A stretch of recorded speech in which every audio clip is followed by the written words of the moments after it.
Oke, teman-teman, kita lanjutkan pada tutorial selanjutnya. Karena di tutorial sebelumnya kita sudah membuat material, sekarang kita akan buat untuk permodelan gedungnya. Langkah pertamanya yaitu masuk ke menu section properties yang ada pada menu define. Lalu kita klik pada frame section. Di sini karena kita mau membuat baru, kita akan gunakan add new property. Lalu kita klik concrete. Nah, dari sini teman-teman ikutin yang aturan yang ada pada studi kasus, yaitu kita gunakan kolom dengan ukuran 600 kali 600. Tapi di sini teman-teman jika mau langsung mengerjakan tugasnya, maka teman-teman sesuaikan dengan soal yang ada pada tugas. Di sini pada studi kasus kita akan menggunakan dimensi kolom dengan ukuran 600 kali 600 mili. Di sini saya tulis 600 kali 600 mili dan di sini materialnya kita ganti dengan beton 35 MPa. Lalu selanjutnya kita rubah untuk width-nya ini yaitu untuk lebarnya 600 mili dan depth-nya di sini juga sama, kita akan pakai 600 mili. Nah, setelah itu kita pergi ke reinforcement, kita klik modify or show rebar. Nah, di sini teman-teman yang perlu diperhatikan adalah yang pertama adalah design type-nya dulu. Dimana di sini kita sudah menggunakan kolom, yaitu untuk kolom ya teman-teman, sudah benar. Lalu untuk longitudinal bars-nya kita ganti dengan BJTS 420A, dimana di video sebelumnya kita sudah buat yaitu material rebarnya. Lalu untuk convenient bar atau tulangan sengkangnya ini kita pakai juga BJTS 420A. Jika teman-teman mau dibedakan berarti teman-teman nanti di video sebelumnya bikin dua material yang berbeda untuk tulangannya. Setelah itu untuk clear covernya ini atau selimut betonnya kita pakai 40 mili sesuai di SNI ya teman-teman. Lalu di sini untuk check or desainnya kita pakai reinforcement to be designed yang artinya kita belum menghitung analisis sama sekali atau kita baru preliminary di awal. Di sini tidak perlu dirubah karena di sini kita masih mendesain awal. Setelah clear covernya diganti teman-teman bisa langsung klik OK saja. Lalu di OK lagi. Di sini kolomnya sudah ada.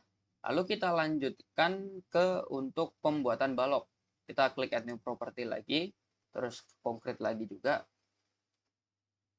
Di sini kita ganti ukuran baloknya yaitu balok sesuai dengan modul yaitu ukurannya 300 kali 400 mm. 300 kali 400 mm.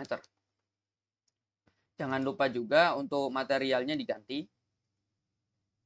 Di sini kita ganti untuk depth-nya dulu. Karena di sini tingginya 400. Kita ganti 400. Lalu untuk width-nya kita ganti 300. Oke, enter. Sini akan berubah, bentuknya kurang lebih akan seperti ini. Setelah selesai, kita pergi ke reinforcement lagi, modify or show rebar, kita klik. Di sini, design type-nya kita ganti ke beam. Karena balok atau bahasa Inggrisnya itu beam, kita ganti ke beam. Lalu kita rebar materialnya diganti juga, BJDS 420A.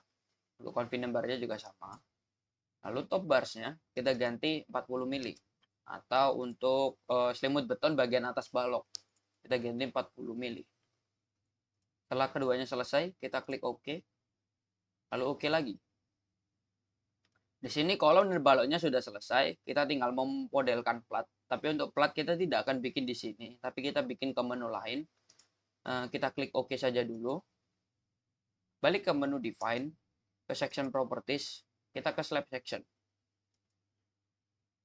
Setelah itu kita klik add new property lagi. Di sini kita akan ganti namanya menjadi plat.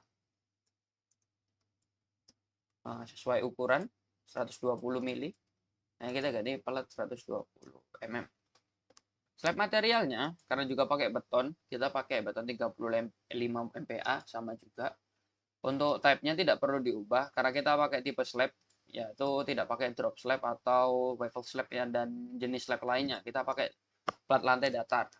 Untuk thickness-nya kita tahu ketebalan, kita rubah sesuai modul 120 mili. Setelah selesai, klik OK. OK lagi. Langkah selanjutnya, kita akan memodelkan gedungnya karena material sudah dibuat. Yang pertama kita akan mendefinisikan kolom terlebih dahulu.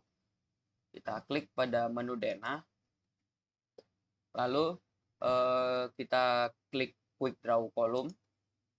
Nah, di sini akan muncul property object. Di sini teman-teman tinggal ganti saja style all column, kita ganti yang kolom. Nah, karena kita akan memodelkan kolom. Nah, terus di situ akan muncul kursornya seperti ini. Teman-teman tinggal blok aja di sini dengan cara ini, diklik dan ditahan, lalu di blok ke bawah sampai semua grid-nya ini terkena. Setelah selesai, lepas saja mouse-nya. Maka di sini sudah tergambar kolomnya. Caranya sama untuk balok juga dan juga plat lantai, tapi untuk balok kita klik yang atasnya ini, teman-teman. Quick draw beam or column. Nah, klik kita di sini. Propertinya jangan lupa diganti juga. Kita pakai balok di sini. Nah, teman-teman blok lagi juga. Yes. Nah, di sini sudah terpasang karena garisnya di sini sudah biru. Nah, kalau sudah selesai, teman-teman pindah ke pembuatan plat atau permodelan plat. Di sini teman-teman di bawah persegi ini ada quick draw floor or wall. Di sini teman-teman tinggal klik aja. Lalu untuk propertinya, teman-teman ganti yang tadi yang telah kita buat, yaitu plat 120 mili. Teman-teman blok lagi caranya seperti sebelumnya, tinggal di blok. Nah, semua gridnya harus kena ya teman-teman, biar merata. Nah, sini. Artinya kalau warna abu-abu ini sudah tercopy. Nah, sekarang kita akan mereplika atau mengcopy untuk ke semua lantainya. Teman-teman tinggal klik kursornya dulu. Kursornya harus diklik dulu ya teman. Diklik dulu. Nah, ini baru teman-teman blok semua gridnya sampai terkena. Dari kolom sampai plat lantainya harus kena semua. Nah, jika kalau udah kena, itu maka akan ada garis putus-putusnya seperti ini. Teman-teman bisa klik ke menu edit, ya, klik ke menu edit untuk mereplika. Kita klik ke replicate atau shortcutnya bisa pakai teman-teman pakai CTRL-R. Nah, akan muncul seperti ini. Kita klik pada menu story. Nah, di sini karena story 5 sudah dibuat, maka teman-teman tinggal blok di story 4 sampai story 1. Diklik semua story 4 sampai story 1 sampai muncul biru-biru seperti ini, story 4 sampai story 1. Setelah selesai, teman-teman tinggal klik apply. Lalu klik OK. Nah, di sini untuk gedung, kolom, balok platnya sudah terpasang semua dari lantai 5 sampai lantai 1. Sekarang kita akan masuk ke bagaimana cara mengubah tumpuan. Teman-teman bisa klik ke menu view dulu. Lalu klik ke set plan view. Kita akan, karena tumpuan itu letaknya di pondasi, maka kita beralih ke menu view base. Base atau dasar ya teman-teman. Di dasar lantai paling bawah sendiri. Lalu kita klik apply. Di sini otomatis untuk plan view-nya kita akan berganti ke base. Setelah selesai klik OK aja. Lalu ini kita blok. Kita blok ya teman-teman. Blok kayak tadi. Nah, sampai akan muncul seperti ini, ada biru-birunya. Lalu teman-teman klik assign. Assign. Bawahnya ini ada join, restraint. Assign, join, restraint. Kita klik. Teman-teman klik yang tumpuan jepit. Karena pondasinya itu rigid atau jepit, maka kita klik yang jepit. Lalu klik apply. Oke. Lalu diklik OK. Nah, setelah semuanya sudah terpasang, kita akan coba lihat untuk view 3D-nya. Teman-teman, tahapan yang pertama itu klik set 3D view. Ini diklik dulu ya, teman-teman. Agar yang biru ini berpindah ke sebelah kanan. Diklik, nah, ini udah terpindah. Terus teman-teman cari centang ini, set display option. Atau teman-teman bisa ke view dulu. Terus ke slide display option. Untuk shortcutnya kita pakai CTRL-W.